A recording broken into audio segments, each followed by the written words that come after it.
지난주 방송에서 큐티 아닌 스기 소개해 드렸습니다. 성서 본문을 지금 이곳에 적용하기 전에 그때 그것으로 돌아가서 원래 의미를 찾는다고 했습니다. 그러한 서기를 토대로 그 본문이 오늘 나에게 주는 의미를 파악하는 해석으로 나아간다고 했습니다. 본문을 바라보는 관점으로 어느 정도 체계가 잡혀지는 것이기에 설교뿐만 아니라 성경 공부에 큰 도움이 될 것입니다. 자, 귀는 쫑긋 세우고 두 눈은 번쩍 뜹시다. 오늘은 마가복음 9장 14절에서 29절 귀신 들린 아이를 고치시다. 본문 분석합니다. 앞서 해보았기에 잘 하실 수 있을 것입니다. 본문으로 접근해 봅니다.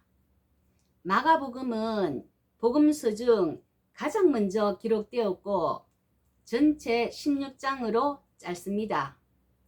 8장부터 3번의 순환 예고가 나오고 11장에서 16장까지는 순환 이야기로 전체 분량에서 순환 이야기가 차지하는 비중이 큽니다. 그래서 지난주 방송에서 공간 복음의 강조점, 마태복음은 가르치시는 권위 있는 스승이신 예수님, 마가복음은 고난받으시는 예수님, 누가복음은 구원자 예수님 말씀드렸죠. 한 번 더 상기하면 좋겠습니다. 오늘의 본문입니다. 마가복음 9장 14절 산 아래에 있는 제자들에게 왔어. 장소 변경이 되었지요. 앞부분 영광스러운 모습으로 변형되심에서 귀신 들린 아이를 고치심 주제가 바뀌었습니다. 30절 그곳을 떠나 갈릴리로 장소 변경을 하고 있지요.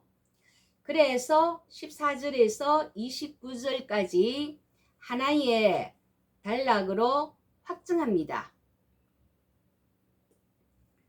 본문의 문맥과 수사학적 분석입니다. 마가복음은 3부로 나눌 수 있는데 1부 1장에서 8장 26절까지 갈릴리에서의 활동, 2부 8장 27절에서 10장까지인데 예루살렘으로의 여정과 순환 예고, 3부 11장에서 16장까지 예루살렘에서의 순환 이야기와 부활입니다. 본문의 위치는 한가운데인 2부에 속하는데 8장 31절 첫 번째 순환 예고와 9장 31절 두 번째 순환 예고 이 사이에 변화산의 사건과 오늘의 본문인 귀신 들린 아이를 고치심 이 두 개가 위치하고 있습니다. 앞서 살펴본 마태복음의 수미상관법과는 달리 마가복음에서는 특유의 샌드위치 기법이 많이 나오는데 앞뒤 사이에 다른 사건을 샌드위치처럼 끼워 넣어서 교량 역할을 하고 있습니다. 어떻게 연결시켜 주고 있는가 살펴보겠습니다. 먼저 마가복음 1부에는 많은 이적이 나오는 것에 비해 2부에는 2개의 이적이 나옵니다. 뒷부분에 나오는 이적은 여러분이 잘 아시는 맹인 바디메오의 치유 이야기입니다. 2부의 마지막 부분, 마지막 절 10장 52절입니다. 예수께서 이르시되 가라 내 믿음이 너를 구원하였느니라 하시니 그가 곧 보게 되어 예수를 길에서 따르니라. 내 믿음이 너를 구원하였느니라. 뒷부분에 나오는 이적이 믿음이 강조되고 있으니까 앞부분에 있는 오늘의 본문도 믿음과 연관이 있지 않을까 잠재적으로 확인이 됩니다.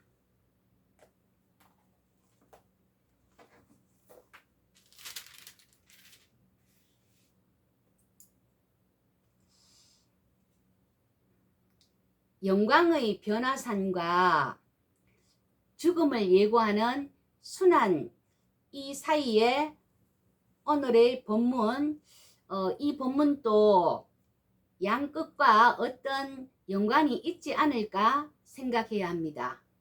말미에 제시하겠습니다. 문장 구조 및 단어의 의미와 표상을 살펴봅니다. 마태와 누가의 경우 귀신을 다이몬, 영어로 데몬 이라고 말했는데 마가는 프뉴마, 스피릿, 아카다르톤, 은클린, 더러운 영이라고 표현하고 있습니다. 마가복음 4군데에 나오는데요. 1장 23절 회당에 더러운 귀신 들린 사람, 5장 13절 더러운 귀신들이 나와서 돼지에게로, 7장 25절 더러운 귀신 들린 수로보니게의 딸, 9장 25절 더러운 귀신을 꾸짖으심. 개역 개정에는 더러운 귀신, 표준 세번역에는 악한 귀신이라고 번역되어 있습니다. 15절입니다. 온 무리가 곧 예수를 보고 매우 놀라며 달려와 문안하거늘 부사 유디스 이미디어들이 곧 즉시 행동을 취하는 것으로 온 무리가 곧 즉시 예수를 보고, 20절에 귀신이 예수를 보고 곧 즉시 동일한 부사가 사용되고 있습니다. 다시 15절 예수를 보고 매우 놀라며 엑세 담베데산 to be extremely amazed 단순 과거 수동태 3인칭 복수로 그들은 매우 놀라게 되었다. 엄청나게 놀랐다. 거룩한 것 앞에서 느끼는 일종의 경외심을 나타냅니다.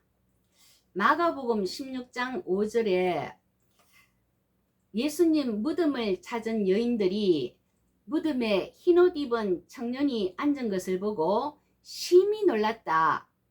동일 단어가 등장하는데 성경 전체 이 두 곳에만 나타납니다. 왜 놀랐을까요? 먼저 여러분에게 미켈란젤로의 3대 조각상을 소개하겠습니다.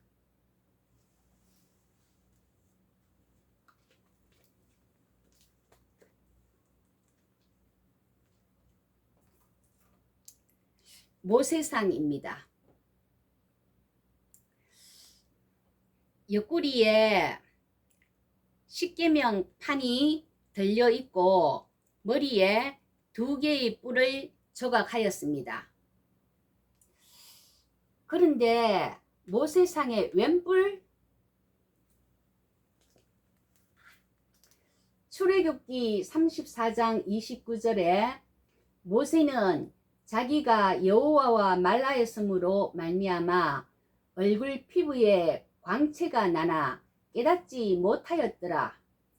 히브리어로 광채는 카란, 뿔은 케덴, 두 글자의 자음이 같기에 제롬으로 불렸던 히에로니무스의 라틴어 번역본인 불가타 성경에서 광채를 뿔로 잘못 번역하기였기에 이런 일이 발생하였습니다. 모세상이 있는 곳은 로마 콜로세움 인근의 빈콜리 성 베드로 대성당입니다. 이곳은 베드로가 지하 감옥에 갇혀 있을 때 그를 묶었던 쇠사슬을 보관하기 위해 지은 성당입니다. 사도행전 12장 6절 7절 베드로가 두 쇠사슬에 매여 누워 자는데 주의 사자가 깨워 일어나라 하니 쇠사슬이 벗어지는 장면이 나옵니다. 이것이 성당 입구이고요. 이 아래에 사도 베드로를 묶었던 쇠사슬이 이 안에 보관되어 있습니다. 빈콜리, 그 뜻이 쇠사슬입니다. 따라서 빈콜리, 쇠사슬, 성 베드로 대성당입니다. 이곳은 우리나라 사람들에게는 많이 소개가 되지 않아서 한국 사람들을 찾아보기가 어렵다고 합니다. 여러분이 이곳을 방문하게 되면 뿔난 모세상, 베드로를 묶었던 쇠사슬 보실 수 있습니다.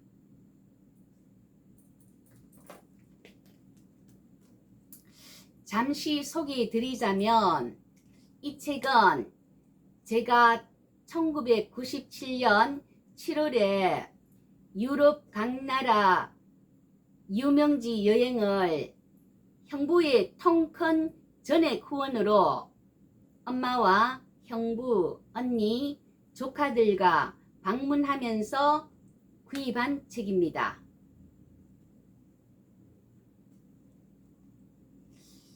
유럽을 비롯하여 웬만한 나라 해외여행은 물론이고 제가 이 자리에 있기까지 물신양변으로 아낌없는 성원과 지지를 보내주시고 정경이 TV 방송을 지켜보시는 형부와 언니에게 이 자리를 빌려 감사의 말씀을 전합니다. 형부, 언니 감사합니다. 잘 해보겠습니다. 화이팅! 일반적으로 베드로 대성당은 바티칸에 있는 이곳입니다.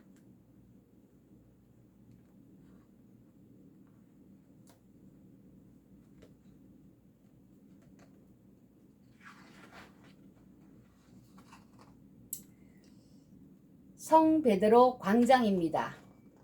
굉장하지요?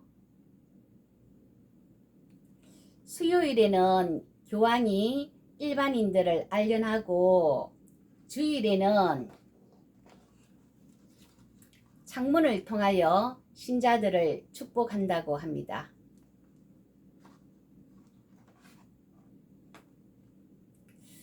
짠! 이곳에 미켈란젤로의 3대 조각상 두 번째 피에타입니다. 이탈리아어 피에타는 슬픔, 비탄을 뜻하는 말로 십자가에서 내린 예수 그리스도의 시신을 안고 애도하는 마리아를 표현하는 주제가 되었는데 바티칸 성 베드로 대성당의 미켈란젤로의 피에타상이 유명합니다. 대리석 한 덩어리로 조각하여 만든 것으로 당시 사람들은 돌을 마치 반죽하듯이 만들어낸 완벽한 피에타 조각을 보고 20대 초반의 젊은이가 만들었다고 믿지를 않았습니다.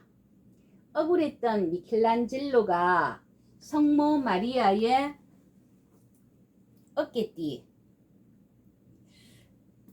여기에다가 피렌체 사람 미켈란젤로 부오나로티가 만들다 고 기록하였는데 미켈란젤로의 서명이 들어간 유일한 작품입니다.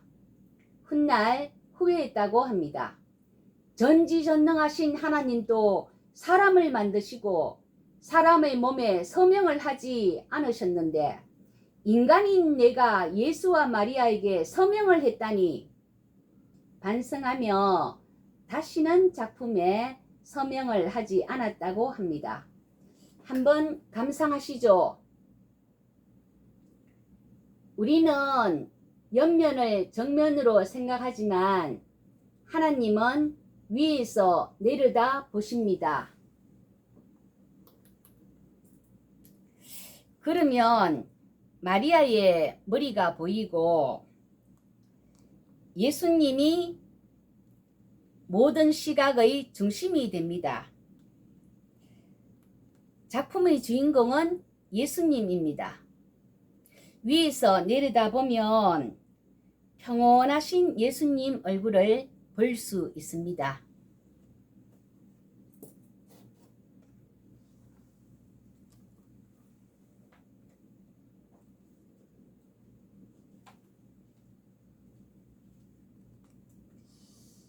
메디치가, 미켈란젤로, 레오나르도 다빈치, 라파엘로, 보티첼리, 단테, 보카치오, 마키아벨리 등등 다 들어보셨지요? 이들 거장들을 배출한 피렌체입니다.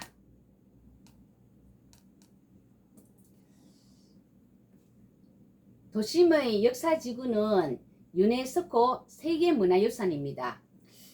피렌체 아카데미아 미술관에 미켈란젤로의 3대 조각상 마지막 다비드상입니다. 진품입니다. 시뇨리아 광장에는 복제품을 세워두고 진품을 보존하기 위해 1873년 이곳으로 옮겼다고 합니다. 다윗이 골리앗과의 싸움 전 전의를 불태우기 위해 왼손에는 물맷돌, 오른손에는 돌멩이를 덮고서 있습니다.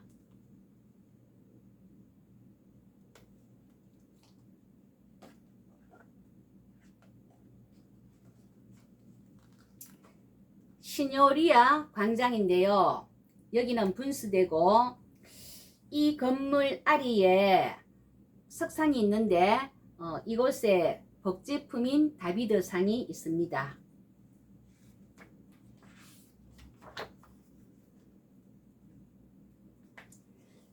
건물 아래에 석상들이 서 있는데 왼손에 물맷돌을 들고 있는 이것이 다비드상입니다.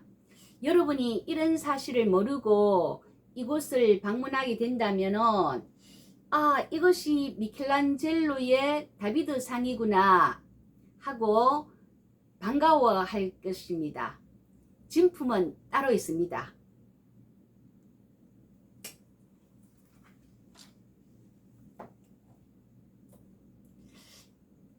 지금까지 미켈란젤로의 3대 조각상, 뿔난 모세상, 피에타, 다비드상 둘러보았습니다.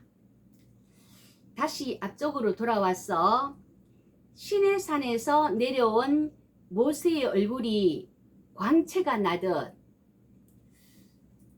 마가복음 9장 3절 4절 예수의 옷이 광채가 나며 엘리야 모세가 나타나 예수와 더불어 말하고 7절 구름 속에서 소리가 나되 이는 내 사랑하는 아들이니 너희는 그의 말을 들으라.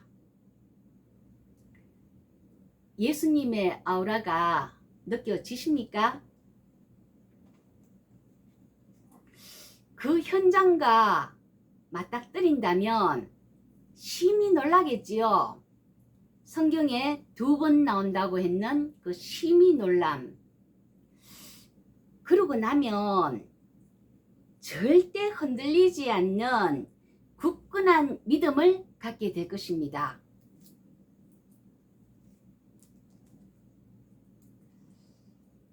9장 순환, 죽음의 예고, 앞쪽에 영광의 변화산, 이것이 여기에 놓일 이유가 있을까요? 바로 미리 하나님의 영광을 보았던 것입니다. 그래서 예수님이 십자가에 돌아가시고 제자들만 남았을 때 마귀 사탄이 이 땅을 지배하는 이때에 예수의 사명을 감당하는 제자들이 고난을 당할 때 미리 하나님의 영광을 보았는 그것을 염두에 두고 있으면 무엇이든 다 이겨낼 것입니다. 여러분, 이 세상을 살아가는 우리에게 굳건한 믿음이 필요합니다. 미리 영광을 보여주시는 하나님을 바라보고 용기 있게 나아가기를 예수님의 이름으로 기도합니다. 아멘.